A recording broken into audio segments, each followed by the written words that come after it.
Tingnan nyo guys, itong malaking aso, kinagat niya yung isang lalaki. Nasa park sila naglaro na kasama mga pamilya niya. Kita nyo, ang laki ng aso. Buti na lang hindi bata yung kinagat ng malaking aso. Ito ba naman yung tingnan nyo yung babae, pumapalakpak lang siya.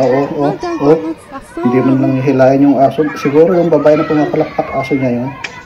Sige pinagbabato nila yung aso, kaso nga lang talagang ayaw paawat ng aso. Grabe yung pinagpapalo na nila.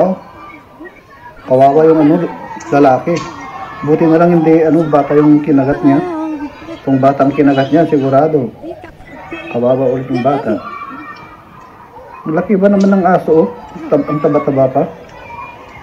Kinagat sa paa. Wala talaga yan. Di yan bibitaw talaga. Kahit anong ihagis nila. Masakit niyan. Kawawang kawawa si kuya.